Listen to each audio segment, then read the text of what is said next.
Bonjour à tous, bienvenue sur Inside the Tech et aujourd'hui c'est le premier épisode de la revue des Insiders. Voilà, donc je pense que vous ne connaissez pas, c'est normal parce que c'est le tout premier épisode comme je l'ai dit. Et donc aujourd'hui du coup on va faire un épisode en deux parties. Je sais pas trop combien de temps ça va durer, c'est mon premier podcast, on n'en a jamais tourné. Ouais, mais là de toute façon ça va être, je pense que ça va être beaucoup plus court que les autres, ce sera juste pour expliquer le concept et tout ça. Voilà, donc, pour introduire à peu près le projet, le concept. En deux parties du coup, et du coup en première partie il y aura un peu la présentation de ce podcast. Ainsi, donc, enfin, vraiment, on va vous détailler un maximum ce qu'on va faire. Et après, on va parler du coup des sujets d'aujourd'hui. Du coup, ce sera le prochain iPhone. Donc, nos attentes, ce qu'on pense de tout ça. Voilà. Donc, c'est parti.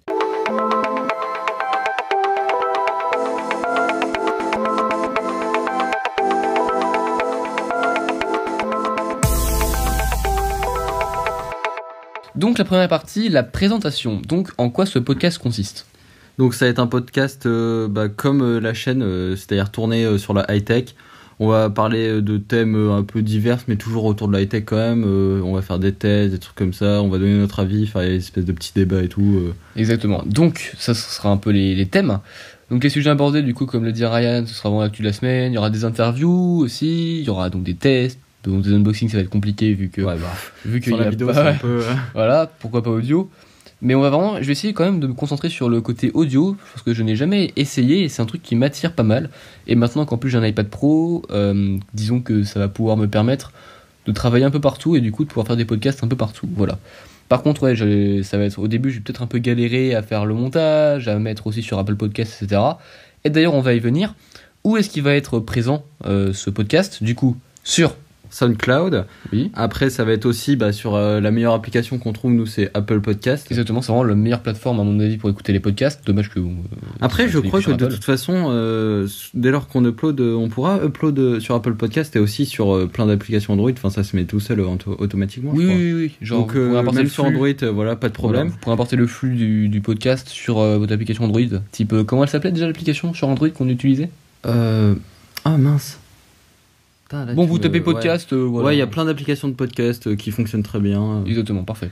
Et après, sur YouTube aussi. Voilà, temporairement. Là, ça va pas vraiment durer. Je ne sais pas si ce sera défini toujours, mais au début, on va le faire. Comme ça permettra un peu de lancer le podcast. Voilà. Donc, si tu es un petit fan de high-tech, tu pourras écouter ce podcast, je sais pas, par exemple, en allant en cours, en étant dans un transport en commun, chez toi, en mangeant ton petit-déj, voilà. Ça qui est pratique avec le podcast, c'est que tu peux vraiment l'écouter partout, en t'endormant même. Ouais, moi alors je fais très souvent ça, c'est super bien. Voilà. Et du coup, je voulais quand même essayer un peu ce format. Voilà. Ensuite, je vais aussi vous parler d'un petit truc en plus qui arrive avec le podcast. C'est que je vais créer un groupe Facebook high-tech, donc consacré uniquement à la high-tech. J'ai déjà créé un groupe Facebook qui s'appelait donc le PL YouTube Group, je pense que tu le sais. Ça a plutôt bien marché, franchement, les gens ont bien aimé. Mais c'est juste que je suis pas très actif dessus. Et du coup, pour ceux qui apprécient ce groupe Facebook et qui apprécient la création de contenu, vous pouvez aller sur les pépites de YouTube. Donc c'est un groupe géré par Vincent Joly. Donc je mettrai le lien de toute façon dans le podcast, enfin dans le flux du podcast ou dans la description si c'était sur YouTube. Et voilà, du coup, je pourrai le rejoindre. Et sinon, du coup, je vais, vu que c'était une bonne expérience et que j'ai bien aimé, on va donc ouvrir un groupe. Donc je te laisse un peu en parler. Alors ce sera un groupe, comme on l'a dit, sur la high-tech et tout. Et ça va être vraiment... Enfin déjà, on va partager des news, des choses comme ça entre nous. Et nos avis aussi. Exactement. Et ça, ce sera super utile pour les podcasts parce qu'on pourra introduire votre avis dans les podcasts et des choses comme ça. Et aussi, par exemple, si vous avez des sujets qui ont l'air très intéressants, on pourra les faire aussi en podcast. Exactement. En plus, du coup, vous pouvez vous aussi donc partager vos actus tech et donc poser. Imaginez, vous avez des questions, vous pouvez les poser. Voilà, donc on va essayer de créer une vraie communauté sur Facebook. Et donc, si vos news, comme a dit Ryan, sont intéressantes, nous inspirent, etc., vos avis, on pourra en parler du coup sur Inside the Tech dans un épisode. Voilà. Donc, avant Inside the Tech, ça fait bizarre de reprendre ça parce qu'avant Inside the Tech c'était vraiment des vidéos. Et là maintenant, c'est le nom du podcast. Donc le nom des épisodes, ce sera quoi du coup ? Ce sera la revue des Insiders. Exactement, donc Inside the Tech. Voilà. Et du coup, on va parler maintenant un peu du prochain iPhone. Alors, moi déjà, faut le savoir, là j'ai mis en vente mon iPhone. Je vais le vendre en revenant de vacances, là. Donc là, je pars encore... Enfin, on part. Ouais, on part une semaine à peu près dans le sud. Exactement, 8 jours. À Saint-Jean-de-Luz, du coup, donc un petit endroit sympa. À la plage, et du coup, à la fin, je vais revendre mon iPhone pour acheter le prochain iPhone. Et du coup, bah, je vais vous parler un peu de ce que j'attends de cet iPhone et de ce que j'ai un peu peur aussi. Alors, je vais commencer par ce que j'ai un peu peur. Enfin, déjà, je suis très enthousiaste par rapport à cette annonce, le fait d'un borderless. Tout à l'heure, d'ailleurs, on a essayé le S8 en allant à la Fnac. Ouais, mais c'est pas pareil. En fait, c'est pas vraiment un borderless. Enfin, je trouve, il y a encore des bords. Genre trop. En fait, le problème du S8, je trouve que c'est qu'ils ont trop mis le côté borderless que sur les côtés. Ouais, voilà. Enfin, genre, ils ont accentué le borderless que sur les côtés, sauf que en dessous et au-dessus, il y a toujours des bords, même s'ils sont pas ultra épais, mais il y a quand même toujours des bords, donc c'est pas homogène visuellement. Exactement. Et en plus, bah, il y a les boutons, tactiles d'Android, quoi. Donc là encore, tu perds de l'espace. Enfin, c'est pas, voilà, c'est pas ultra. Le bouton tactile, t'es sûr? Parce qu'il y a les boutons, il y a quand même le bouton.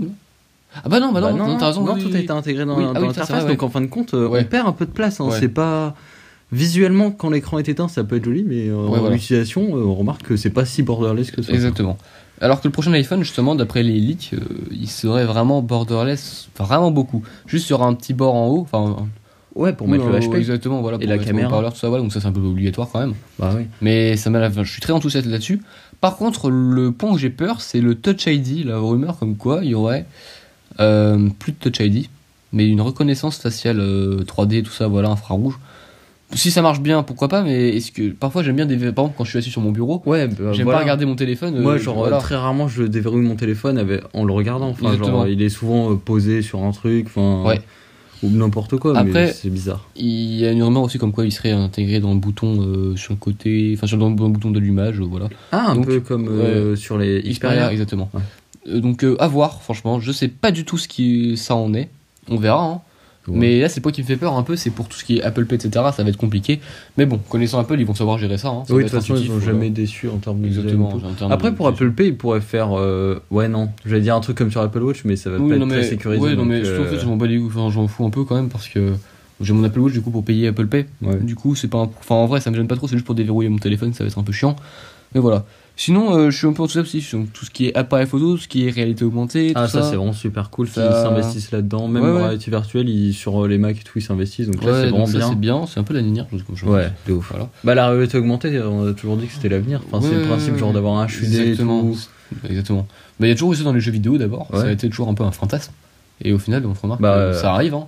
Après, je sais pas si toi tu l'avais déjà testé avec les Google Glass. Moi j'ai déjà testé, c'était sympa et tout, mais bon, ça fait un flop. On espère que là ça va pas flop. Oui, j'ai pu tester le HoloLens, c'est 2 fois.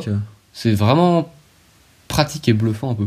Ouais, genre, le HoloLens c'est quand même très abouti. Hein. Ouais. Et c'est vraiment très pratique. Sur iPhone, on va voir. Il y a aussi Red. Red, c'est quoi? Vas-y. C'est une entreprise qui fait des caméras. Qui a annoncé, tu vois ce que c'est ou pas? Non, j'ai pas du tout suivi là. Ok, c'est une entreprise qui fait donc des caméras pro, très chères, genre 2000€ ou plus, genre des vraies caméras. Exactement. Et en fait, ce qu'ils ont fait, c'est qu'ils ont fait un téléphone, même si pour l'instant on ne sait pas trop, hein, ils ont un peu parlé, un téléphone qui va faire de la réalité augmentée, je crois. Enfin, j'ai suivi un peu de loin, mais je vous en parle comme ça. C'est bizarre, je sais pas comment trop ça va marcher, mais c'est un téléphone apparemment qui va être accentué côté caméra, un truc pas mal, qui va s'accentuer notamment du coup sur la réalité virtuelle et réalité augmentée, donc je crois. Enfin voilà, un truc bizarre, mais ce téléphone, par exemple, est un aboutissement du coup de cette réalité autre. Et par exemple, là, on parle de réalité virtuelle et on pourrait aussi passer sur le fait de pourquoi sur toutes les rumeurs et trucs comme ça et tous les maquettes de l'iPhone 8, l'appareil photo est plus dans le même sens qu'on l'a d'habitude. Oui, c'est par rapport, encore une fois, à la réalité augmentée, parce que je crois que c'est plus simple et tout ça, et ça fonctionne mieux quand les deux appareils sont à la même hauteur. Oui. Parce qu'en paysage, le problème, c'est que quand on prend l'iPhone en paysage, si les deux appareils fonctionnent pour la réalité augmentée, ils sont pas à la même hauteur, donc ça fait un truc un peu chelou. Ouais. Ça fait un peu comme quand vous regardez de pencher, on voit pas bien. Ouais, donc c'est bizarre. Mais je sais pas si ça gêne au niveau design, ça. Non, franchement, je m'en fous en fait, parce que quand attends, tu vois, je prends mon iPhone là. Attends, hop. Voilà, je l'ai en main. Ok. En fait, quand je le porte, non, vraiment, ça va pas me gêner. Genre, il serait comme ça. Ouais, non, franchement, je pense qu'il y aura pas de problème là-dessus. Franchement, Il y a juste là, ce qui me faisait peur, c'est la rumeur du bouton home à l'arrière. Ouais, mais voilà. ça aurait été n'importe quoi. Ça aurait été, ouais, non, mais vas-y. Si ça y est, connaissant Apple, ils auraient Ouais. jamais laissé. J'ai un peu le seum s'ils font ça, mais ça m'étonnerait fortement. Ça me paraît très bizarre. Voilà, mais je ne pense pas, mais tout est possible après, hein, voilà. J'espère juste que ce sera pas trop cher. Après, si vous êtes intéressé, oui, si vous êtes en région parisienne, si je peux vous le vendre à vous. Ah, l'instant iPhone. pub. Ouais, bah oui, parce que je vends mon iPhone, du coup, donc si vous. Enfin, j'ai déjà pas mal d'appels, donc je sais Mais pas. si ça peut être un abonné qui. Mais c'est pas si voilà. abonné, voilà, c'est bizarre. T'es Jojo un peu toi. C'est un peu un abonné qui prend. Non, mais. Ah oui, d'accord. Ouais, voilà. Mais en gros, ouais, si vous êtes intéressé par un iPhone 7 Plus de 256 Go et en réseau parisienne, à un prix de 700 €, le prix est un peu bas parce que mon appareil photo a juste un petit problème. Enfin, Ouais, mais c'est pas ça gênant. gêne pas les photos, mais juste voilà. c'est visuel sur le téléphone, quoi. Mais sinon, en utilisation, ça fait rien. Sauf en très haute luminosité, selon un certain angle, comme je le dis à tout le monde, mais bon. C'est pas, voilà. En gros, si vous êtes intéressé par un iPhone 7 Plus, en région parisienne, vous pouvez m'envoyer donc un message sur Snapchat Paul Pétillot ou sur Facebook ou sur tout ce que vous voulez, en fait, voilà. Sinon, qu'est-ce qu'on voulait dire aussi? Le prochain iOS. Là, on peut en parler, là, on peut en parler plus sur parce qu'on l'a iPad. déjà testé. Sur iPad. Ouais. C'est-à-dire la version la plus aboutie et celle qui change le plus et qui innove le plus d'iOS 11. Et moi, je l'ai Voilà. testé sur iPhone. Moi aussi un normal. peu sur iPhone. Toi aussi un peu sur iPhone. Voilà. Mais je l'ai changé parce que ça buguait trop. Ouais, ça buguait vraiment beaucoup. Sur iPad, c'est vraiment stable, franchement. Ah ouais, bah là, on l'utilise actuellement et vraiment, c'est une utilisation qui est totalement différente par rapport à ce qu'on avait avant sur iPad qui se Ouais. rapprochait juste d'un gros iPhone. Par exemple, là, on est en train de parler, vous voyez, il y a l'application pour enregistrer qui est ouverte. Et à côté, Il y a les notes. Il y a le multifonage, il y a les notes que j'ai écrit d'ailleurs à l'Apple Pencil. C'est vraiment très très pratique et très agréable. Franchement, j'aurais pas pensé j'utilisais un iPad à l'époque, mais vraiment là, c'est très pratique. Vous voyez, mon Mac, il ne me sert plus à rien pour l'instant, puisque mon montage vidéo, je peux le faire sur mon iPad, les podcasts aussi, le montage des miniatures aussi, aller sur le web aussi. Ryan hésite entre acheter un Mac et un iPad. Je lui dis franchement que la question se pose. Hein. Avant, la question ne se serait surtout pas qu'en posée. plus, la différence de prix est très intéressante. Hein. Oui, avant, la question ne se serait pas posée. Je veux dire, on a un Mac direct, mais depuis iOS 11, vraiment, il y a des fonctionnalités, vraiment beaucoup plus de fonctionnalités, Ouais. très pratiques, franchement. Bah en fait, c'est surtout depuis iOS 11 parce qu'avant, quand on voulait regarder des iPads, on avait plus l'impression que c'était genre. Un iPhone grand. Ouais, un iPhone grand, donc il n'y avait pas vraiment d'utilité au truc. Quoi. Ouais, voilà, exactement. Mais là, maintenant, vous c'est avez- vraiment plutôt intéressant. Déjà, l'Apple Pencil est très pratique. Aussi, un truc bluffant sur l'iPad, bon, ça n'a rien à voir, mais c'est juste l'écran. Ouais, l'écran est super bluffant. L'écran En fait, est superbe dans tous les domaines. C'est déjà en colorimétrie nickel. mais Colorimétrie, ça, c'est comme d'hab, parfait, hein, c'est un des toujours été meilleurs très au bon. monde. Déjà, premièrement. Mais Et surtout, la fluidité est incroyable. Alors ça, c'est vraiment, je sais pas si vous avez déjà testé, peut-être si vous êtes des gamers avec un haut budget, Ouais. il y a peut-être un écran 120 Hz ou 144 Hz, mais là sur l'iPad, c'est pas un 60 Hz, mais un 120 Hz. Et voilà, ça affiche 120 FPS, c'est Impressionnant. ultra fluide. C'est la fluidité absolue, c'est vraiment. C'est incroyable, vraiment. Ah non, mais c'est un vrai plaisir. Quand vous retournez Ouais. sur votre iPhone, vous avez l'impression d'avoir un truc buggé. Hein. Ouais, genre ça fait vraiment bizarre. Avec un peu de chance, l'iPhone 8, il aura un 120 Hz. Pourquoi pas On sait jamais, C'est hein. cher un peu, 120 Hz, mais ouais, pourquoi pas. Je sais pas, mais voilà. Pas si j'en achète en gros, ça Ouais. serait rien pas. Après, j'ai regardé, ouais, donc tu vois, vraiment, si tu hésites entre un Mac et un iPad. Vous voyez, là, je fais la discussion au profit du podcast justement pour parler, parce que Ryan a un vrai problème qui peut concerner des gens. Enfin, une vraie question plutôt. Ouais, parce que c'est pas trop Ouais, un c'est problème. pas un problème. Il peut le choisir vraiment, du coup.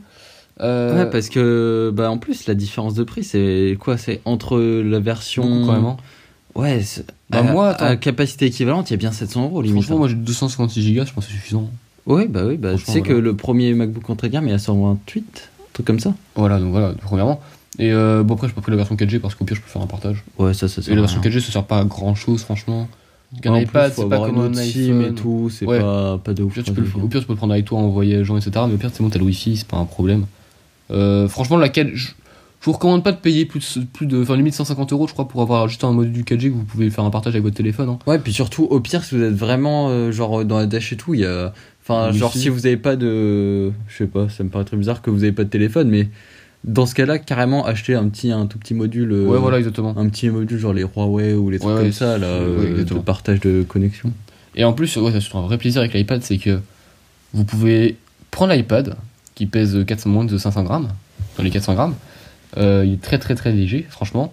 Ouais. Vous prenez, moi j'ai acheté la housse Apple, alors Canvas, je sais plus quoi. alors la housse la plus... C'est une housse où on la peut mettre le la meilleure. pencil et Ouais, la housse la tablette. vraiment top niveau haut de gamme vraiment. Et vous prenez ça, votre Apple Pencil dans la housse, et vous partez en voyage pour 400 grammes, parce que vous n'avez pas à prendre un gros chargeur, pas à prendre un Mac qui pèse plus d'1 kg. Le chargeur, c'est le même que l'iPhone. Ouais. Donc moi, je suis parti pendant 2 semaines en Allemagne. J'avais un seul chargeur pour 2 trucs, ça me suffit. Franchement, quand je partais, je prenais mon iPhone, mon iPad chargé, et quand je rentrais, c'était le contraire. Et franchement, c'est extrêmement pratique. Ce point, c'est que vous avez un outil de travail extrêmement léger, très puissant maintenant, avec iOS 11. Et vous voyez, par exemple, moi, mon podcast, je vais pouvoir le produire uniquement avec mon iPad. Là, j'enregistre avec mon iPad, il va être monté avec mon iPad et il va être mis en ligne avec mon iPad. Il faut juste que je crée le logo, il va être créé avec mon iPad aussi, normalement. Bah en fin de compte, on voit que iOS 11 ajoute une réelle valeur au mode pro, parce qu'avant, Exactement. Pro, c'était juste qu'il était plus puissant et Pro, plus c'est joli. vendeur. Ouais, c'était plus marketing, mais là, on voit qu'on peut vraiment faire pas mal de choses plus abouties. Les marques aiment bien mettre Pro, hein, MacBook Pro, PS4 Pro, Hein, Surface Pro, je crois, ça existe, non? Surface Pro, oui. Voilà, ouais. iPad Pro. Et là, pour une fois, Pour une fois, on comprend parce un que peu autant MacBook l'utilité. Pro, oui. MacBook Pro, c'est vraiment. Il porte bien son nom. Parce que vraiment, si, franchement, la puissance est là, etc. Voilà. Ouais, mais c'est pas comme si le MacBook normal, c'était un peu un MacBook Lite. Hein. Mais un MacBook normal, c'est pas vraiment. Un MacBook Pro, tu vois, tu utilises plus pour faire du montage. Un MacBook Lite, enfin, MacBook, tu l'utilises plus pour faire du traitement de texte, etc. Ou des petits montages vidéo, vraiment. Ce sera pas un pro qui prendra ça. Tiens, bah, en parlant Après- du MacBook, tu trouves pas que cet iPad Pro, il concurrence vachement quand même le... Si. Ça, Oui, c'est oui. Ouais, c'est bizarre un peu. Oui, non, Ça mais. le concurrence extrêmement, vu que c'est même plus puissant, limite, tu peux Ouais. faire beaucoup plus de choses. Exactement. Ouais. Mais voilà, écoute. Ouais, je pense que vraiment l'iPad Pro, ça dépend les gens. Et en combien fait. celui-ci? C'est le 10. Non, C'est le 10.5, ouais. 10.5, ouais. 10.5 en plus, ouais, parce que le ratio écran-bord est extrêmement diminué. Je peux vous dire, vraiment, l'écran, c'est un vrai bonheur. Là, je regarde l'écran. En plus, il n'y a pas de reflet. On compare entre l'ancien iPad et lui, il n'y a aucun reflet presque. C'est-à-dire qu'en fait, l'iPad, l'ancien, vous avez l'impression d'avoir un truc vraiment bas de gamme. Genre, qui est pas fluide et qui a plein de. Là, franchement, on a l'impression d'avoir un truc, mais top niveau, vraiment. Donc voilà, je peux que vous recommander cet iPad ainsi qu'iOS 11.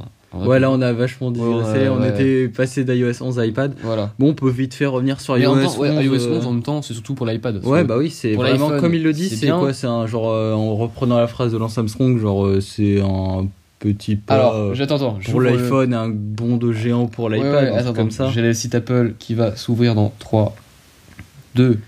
En Merde, attendant, désolé. sur iPhone, moi, de ce que j'ai testé, l'utilisation, bon, si, c'est pas mal, c'est pas mal. Il y a plein de petites animations qui ont été rajoutées et C'est une tout. maison, c'est agréable. Les animations sont vraiment plutôt bien et tout ça. Le centre de contrôle aussi, le nouveau design est très intéressant. Même s'il y a certains trucs, par exemple, je sais pas si vous avez des écouteurs Bluetooth, mais quand vous voulez changer la source des écouteurs, genre passer du haut-parleur de votre iPhone à vos écouteurs Bluetooth, là c'est pas du tout pratique. Mais genre vraiment pas. Faut monter, faut cliquer plein de fois et tout. Enfin, Ouais, genre, ouais. la musique, en fait, le mon petit iPad, ça widget va, musique. L'écran est plus grand. Ouais, donc bah ça, ouais, c'est mais plus parce que c'est facile. sur iPad. Mais sur iPhone, le widget musique, je trouve, dans le Notification Center, il est pas ouf. Ouais. Hein. Ouais, ça c'est vrai. J'ai pensé à la même chose. Même en plus, mon écran est plus grand en plus. Hein. Ouais. Et juste aussi un truc, c'est un truc qui nous a gênés tous les deux. C'est le son de notification qui est très. Genre, Le son de notification, on je sait pas ce qu'ils ont ne l'aime fait. pas. Pour l'iPhone 8, à mon avis, ce sera pour l'iPhone 8, tu vois. Bah ouais, je pense que ce sera une nouveauté pour l'iPhone 8, mais là vraiment, on sait pas ce qu'ils ont fait avec, mais il n'a ni queue ni tête. C'est vraiment le. Bah, en fait, Genre, vraiment, c'est Quand on le pas baisse, pratique. c'est comme si ça verrouillait. Oui, mais enfin, ça, des fois, c'est bizarre. En fait. Ouais, mais ça verrouille, mais pas vraiment. Enfin. J'aime pas. Un bon en avant pour l'iPad, oui. Bien marqué. Ouais, bah si, c'est bien ça. Voilà, oui, exactement. Ouais, vraiment, ouais, le son de notification, C'est plutôt dégueu. Hein. c'est absolument pas agréable. Voilà. Mais bon, on peut s'y faire, voilà. Voilà, exactement. Un grand pas pour l'iPhone, pour en revenir, un bon en avant pour l'iPad. Et avec ça, tout est dit. Hein. Vraiment. Voilà, oui, genre grosse l'iPad nouveauté pour change l'iPad. un maximum. Donc ouais, j'ai les nouveautés de l'iOS 11 en 2 secondes là. Fichiers. Parlons de fichiers, c'est pratique. Franchement, sur l'iPhone, ça me sert absolument à rien. Ouais, sur iPhone, bah, c'est pas des masses utiles. Ouais. Déjà, en plus, l'interface est assez Mais réduite. sur hein. iPad, vraiment, je peux télécharger par exemple, mes épisodes de séries, etc. Je me suis mis dessus, voilà. Ah, donc tu peux les télécharger directement et ça arrive là-dedans et tout. Apparemment, moi, ça a marché. Ça, Vous avez plutôt accès, pratique. vous avez accès à Google Drive aussi. Ça s'ouvre avec QuickTime Player après. Enfin, genre non, moi le- c'était VLC parce que c'était un avec format VLC, bizarre, ouais. un format de fichier bizarre. Non, mais ça, c'est vraiment plutôt pas mal. Bah là, on voit encore que l'iPad se rapproche de plus en plus de l'ordi, tu vois. Ouais, voilà. Vous avez Cloud Drive, vous avez accès vraiment à plein de trucs. Fichier a une vraie utilité sur l'iPad, je trouve. Mais sur l'iPhone, je doute. Voilà. Ouais, sur l'iPhone, ça peut être vite fait Oui. utile, mais pas obligatoire. Glisser déposer, un vrai plaisir aussi, c'est très pratique. L'Apple Pencil, quand je vous dis qu'en fait, c'est les gens qui. Alors, je veux juste petit aparté là. L'Apple Pencil, les gens qui disent que, tu sais, oui, un stylet à 100 €, n'importe quoi, je sais pas quoi, c'est cher, oui. Mais franchement, vous aurez pas un meilleur stylet que l'Apple Pencil. Ah oui, à c'est tous les niveaux. extrêmement pratique. À tous les niveaux, il surpasse tous les stylets du monde entier. Je peux vous dire, enfin, peut-être, non, même les trucs graphiques, enfin, vraiment, il est d'une précision incroyable. Il a des capteurs extrêmement précis pour écrire, pour l'inclinaison, etc. Vraiment, c'est la précision absolue. La qualité est excellente. Vous avez c'est 30 minutes pour 15 secondes de charge. Donc, ouais, c'est pas mal. Voilà, hein. Disons que tu tombes pas en rate de batterie, quoi, hein, c'est pas un problème ça. En plus, pas besoin de câble et tout, ça se recharge Exactement. directement depuis l'iPad. Exactement. En plus, il y a des petites subtilités comme par exemple quand on le fait rouler, ça se met sur le petit logo Apple Pencil. Enfin bon, voilà, c'est pas mal aussi. Le poids est ultra équilibré, c'est assez impressionnant. Et un point aussi que je voulais revenir, oui aussi, avec le nouvel iPad en plus qui est 120 Hz, l'Apple Pencil est encore plus réel en fait. Ouais, parce qu'en fin de compte, avec l'ancien, genre, c'était déjà parfait, hein, c'était déjà très bon. Mais je dirais que c'est un souci qui se pose plutôt quand on a vu du 100 Hz, parce qu'avec le 60 Hz, genre, c'était bien et tout. Mais il y a une légère latence, mais ça, on le ressent pas trop. Oui. Mais c'est surtout quand on va sur du 100 Hz, on a l'impression que c'est nous-mêmes qui écrivons sur le papier. Hein. Exactement. Quand je peux dire que c'est incroyable les sensations que ça fait. Une très bonne idée d'avoir mis un 100 Hz. Je l'ai acheté. Alors, d'ailleurs, oui, je vais vous parler un peu de mon iPad. Je l'ai acheté aux États-Unis, donc je profitais de l'offre étudiant. D'ailleurs, du coup, j'ai eu des Beats 6 gratuits. J'ai acheté du coup là-bas l'Apple Pencil, l'iPad Pro 256 Go en grille sidérale, Wi-Fi, ainsi que donc la housse. Comment elle s'appelle déjà? Je sais pas. Canvas. C'est la housse, vous voyez, qui accueille en marron, qui accueille l'Apple Pencil et l'iPad. Voilà, donc, et c'est la seule déjà qui fait les deux. Ouais, voilà, c'est la seule qui fait les deux. Donc c'est surtout pour ça, c'est beaucoup plus pratique à travailler. Voilà, je vais vous dire le nom exact de la housse, c'est étui en cuir pour iPad Pro 12. Enfin non, c'est 10.5 Havane. Voilà. Ah voilà. Qui est en France extrêmement cher. Il vaut pour le 12.9 169 € et pour le normal 150 € je crois. Ouais. Ce qui est très cher. Après bon, c'est vraiment du cuir très bonne qualité. C'est très très bonne facture. Votre Apple Pencil est protégé en microfibre aussi et votre iPad aussi. Vraiment, c'est de la très bonne qualité. Moi, aux États-Unis, je l'ai acheté en tout du coup pour $140, ce qui fait un peu, enfin $120 environ. Ouais, donc ça fait quand même vachement moins cher avec la conversion en plus. 120 €, oui, exactement, ça fait la conversion. Voilà. Pareil pour l'iPad, je sais plus combien je l'ai payé, mais bon, moins cher qu'en France. Et pareil pour l'Apple Pencil, je l'ai payé moins cher qu'en France. Après, ça reste. Vous pouvez l'acheter aussi dans le tarif éducation en France et jusqu'au 2 octobre, je crois, vous avez accès au back to school. Donc, si vous êtes étudiant, il faut une carte. Hein. Ouais, exactement. Là, c'est plus comme avant. Ils ont renforcé un peu. Aux États-Unis, ça reste un peu light, c'est-à-dire que c'est juste d'habiter aux États-Unis, quoi. Ouais, faut juste dire que t'es sur le site. Étudiant et puis bah ça, genre. Pour l'acheter en magasin, faut être étudiant. Même si j'ai réussi moi à me débrouiller sans être étudiant, j'ai quand même réussi. Mais normalement, voilà. Mais sinon, vous pouvez l'acheter sur le site. Si vous êtes passé aux États-Unis pendant genre 2 semaines, vous pouvez le commander. Si vous avez un numéro de téléphone américain, vous pouvez vous commander un petit iPad et il arrivera chez vous. Voilà. Bon, sinon, je crois que c'est tout ce qu'on va dire. Tu veux rajouter des choses ? Ouais, bah non, là, je pense qu'on a fait assez. On a un peu dépassé et tout par rapport à ce qu'on voulait dire. Ouais, voilà, mais on garde aussi quand même des choses. Par exemple, si on voudrait vous faire un podcast test de l'iPad Pro après plus poussé. Voilà. Genre déjà un test plus poussé, puis après une plus longue utilisation de ta part. Ouais, sinon je me rends compte que vraiment, c'est un réel plaisir. Ah oui, le podcast, alors là, c'est très agréable à enregistrer un podcast. Donc je sais pas du tout comment ça va rendre, peut-être parce que c'est la première fois que j'utilise l'application, peut-être que le son est trop fort. Peut-être que je sais pas. Peut-être que ça va être un peu brouillon. Enfin, genre on verra bien ça avec le temps. Voilà, aussi avec le temps, les voix vont changer vu qu'on va. Là, on est ensemble dans la même pièce avec le micro de l'iPad. Parce que Ryan à la base n'est pas chez moi. Hein, voilà. Du coup, il sera chez lui. Du coup, on va trouver un petit truc. Voilà. On a déjà fait des petits process, etc. On va voir. Voilà. Donc, si t'es sur Apple Podcast, n'hésite pas à noter, à mettre une note. Donc, si le podcast t'a plu, tu mets Une bonne note, c'est si le podcast t'a pas plu, bah tu mets une mauvaise, mais voilà, je te recommande de mettre une bonne note. Alors là, le plus important, en plus des notes aussi, c'est vraiment de partager parce que les podcasts, par rapport aux vidéos YouTube, pour commencer, c'est ultra compliqué. C'est compliqué, oui. Donc, vraiment partager au plus de monde que vous pouvez, ce serait vraiment super sympa. Si des potes qui aiment bien la high-tech, ça pourra que leur plaire, je pense. Ouais, bah oui. Voilà. Et le podcast, c'est un genre qui se remet en ce moment, qui reprend un peu de la place. Ouais. Et j'ai envie de me lancer dedans. Et voilà. Et du coup, j'ai demandé à Ryan de s'y mettre, et il a dit oui. Et au final, voilà. On essaye un truc et ça m'a l'air de plutôt bien. Si c'est sur YouTube aussi, n'hésite pas du coup à mettre un petit pouce bleu si ça t'a plu, à t'abonner si c'est pas encore fait, voilà. Là, commenter pour faire des critiques sur ce qu'on a, sur le podcast et tout, parce que là, ça va être vachement important pour nous aider à être au mieux, quoi. Et après, si t'es sur SoundCloud, il y a quoi comme option? Tu peux retweeter? Sur SoundCloud, tu peux commenter, je crois, tu peux retweeter, tu peux partager, ouais, ok, voilà. Tu peux faire pas mal de trucs. Tu peux liker. Voilà. Aussi sur SoundCloud, n'hésite pas à faire un peu de temps, quoi. Voilà. Et sinon, du coup, on souhaite une bonne journée. Et donc, à bientôt pour le prochain podcast. Et on pense. J'ai oublié d'en parler, ça, dans 2 secondes. On pense en mettre un par semaine? Bah oui, un par semaine, parce que de toute façon, en plus, moi, je vais pas être trop là la semaine, mais je pourrais enregistrer tous les week-ends. Parce que quoi, je me rends compte quand même qu'en fait, c'est vachement rapide à enregistrer. Je pense qu'en fait, genre, peut-être 2 par semaine ou un truc comme ça. Ouais, on pourra en enregistrer plusieurs d'un coup. Ouais, parce que vraiment, c'est beaucoup plus agréable à utiliser. Enfin, c'est beaucoup plus rapide en fait à faire qu'une vidéo. Enfin, plus agréable, on va dire. Genre, t'as pas de montage à faire ni rien, tu vois, du coup, ça prend moins de temps. Ouais. Et du coup, je pense qu'on pourra en faire un peu plus. Mais voilà, on se pose encore des petites questions sur comment ça s'appelle, la récurrence des épisodes. Ouais. Voilà, sur le temps. Et du coup, on verra ça à l'avenir. La fréquence, exactement. Voilà. Donc voilà, du coup, on vous souhaite une bonne journée et à bientôt. Salut!